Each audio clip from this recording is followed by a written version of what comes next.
মাননীয়া, আপনাকে এক অসহায় মায়ের চিঠি। 2011 সালে আপনি যখন ক্ষমতায় এলেন তখন অনেক আশা নিয়ে বুক বেঁধেছিলাম, কিন্তু এই 12-13 বছরে একই অবস্থা হলো। বাড়ির সামনে আপনার জল করা ছবিটা দেখছি, আর আমার পুরনো সেলাই মেশিনটায় তেল দিচ্ছি। মেজেবা স্কুলে চাকরি পেল, এসে বলল, আর তোমায় ওসব কাজ করতে হবে না মা, মেশিন বেচে দাও। আমি দিইনি। এখন দেখছি না বেচেই যে ঠিক কাজটা করেছিলাম। আমি আবার সেলাইয়ের অর্ডার ধরছি, আর পাশের ঘরে শুয়ে কাঁদছে আমার মেয়ে। শিক্ষায় দুর্নীতির দায় ওর যোগ্য চাকরিটায় যে আজ চলে গেছে। লোকে ভাবছে ওরাও নাকি চুরি করে চাকরি পেয়েছে। বিশ্বাস করুন মাননীয়া, এমনটা নয়, এমনটা মোটেও নয়।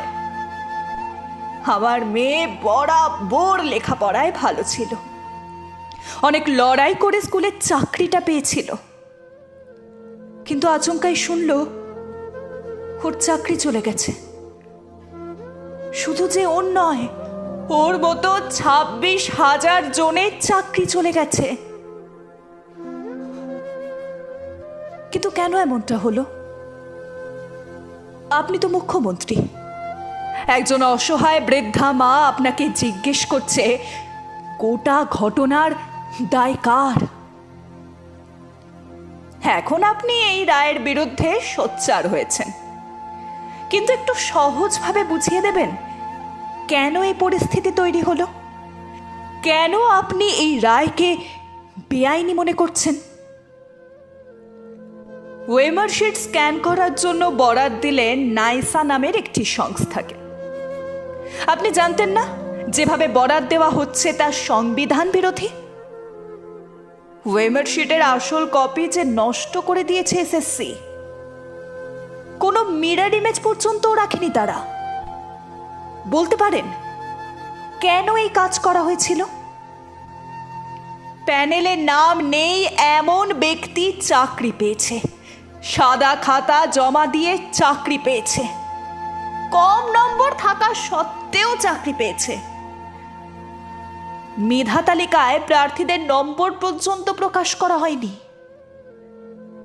এরপরও আপনি বলবেন সবকিছুই হয়েছে নিয়ম মেনে। এরপরও বলবেন আদালতের সিদ্ধান্ত সঠিক নয়। শুধু কি তাই, বেআইনি নিয়োগ আড়াল করতে সুপার নিউমারিক পোস্ট পর্যন্ত তৈরি হয়েছিল। এসব কি আপনি জানতেন না? আপনার নির্দেশ ছাড়া এসব কি আদৌ সম্ভব? কেলেঙ্কারির সামনে আসার পর থেকেই একে একে জেলে গেছেন পার্থ চট্টোপাধ্যায়, শান্তিপ্রসাদ সিনহা, কল্যাণময় গঙ্গোপাধ্যায়, আরো অনেকে। এরা তো দাবার এক একটা বোড়ে মাত্র। আসল মাথাটা কার মাননীয়া? জেলে যাওয়ার আগে পার্থবাবুর শেষ ফোনটা কার কাছে গিয়েছিল? আপনি বলবেন আপনি কিছুই জানতেন না, কিন্তু এটা কি আদেও বিশ্বাসযোগ্য? আপনার অনুগত কুণাল ঘোষিত জানিয়ে দিয়েছেন সবাই সব কিছু জানত। পার্থ চট্টোপাধ্যায় জেলে যাওয়ার আগেই চাকরি বিক্রির কথা জানতেন সকলে। কই, এই নিয়ে তো আপনি মুখ খুলেননি কোনোদিন। আসলে ক্ষমতায় থাকার জন্য আপনারা অনেক কিছুই করেন, কিন্তু মরতে হয় আমাদের। আজ আমার মতন অনেক পরিবারের মাথায় ছাদ রয়েছে, আর আগে আমাদের কপালে জুটতো ছাদ থেকে জল পড়া, তাপের ঝলকানি, আর তার সাথে সম্পূর্ণ বিনামূল্যে পাচ্ছেন গ্যাসের কানেকশন, পানীয় জল, বিদ্যুৎ, রেশন, শৌচালয়। আর এত কিছুর পরও মোদিজি বলছেন এটা নাকি একটা ট্রেলার মাত্র। দারিদ্রতা থেকে মুক্তি, এটাই হলো মোদির গ্যারেন্টি। তাই আমরা এবার ঠিক করেছি আরো একবার মোদি সরকার। আর এটা আমাদের গ্যারেন্টি। পদ্মফুল চিহ্নে ভোট দিন, বিজেপিকে জয়ী করুন। দিনের পর দিন কষ্ট করে যারা লেখাপড়া শিখেছে, সৎ পথে উপায় চেষ্টা করছে, তাদেরও আজ বলি হতে হচ্ছে। এর চেয়ে দুর্ভাগ্যের আর কি বা হতে পারে মাননীয়া? একটু জানাবেন আমাদের। এটি এক অসহায় মা।